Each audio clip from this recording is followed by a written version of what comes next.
शहजादे, रवानगी का वक्त आ गया। सफर पर रवाना होने से पहले मेरी बात गौर से सुनो। सुन रहा हूं मेरे आका।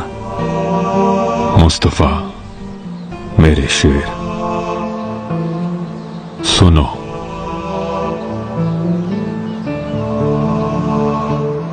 मालो दौलत से भी कीमती चीज है अक्ल। मुफलिसी से भी बदतर है अहमक होना। और सबसे खौफनाक चीज है खुद पसंदी। और इन सबसे बुलंद और पायदार चीज है नेक दिल होना। सुनो, अहमक शख्स को दोस्त मत बनाना हरगिज़। वो तुम्हें फायदे के बजाय नुकसान पहुंचाएगा। किसी बखील से भी हरगिज़ दोस्ती मत करना, इसलिए कि जब तुम्हें उसकी मदद की सबसे ज्यादा जरूरत होगी तो वो मदद के बजाय छुप जाएगा।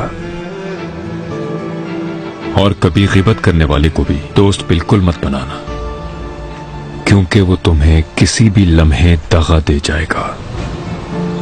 और हां, किसी दरोगो को भी कभी आसपास भटकने मत देना,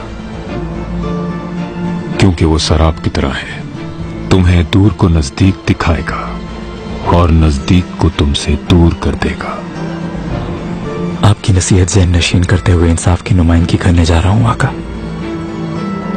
आपकी नसीहत और मशवरे मेरे लिए मशरे राह होंगे, हमेशा मेरी रहनुमाई करेंगे।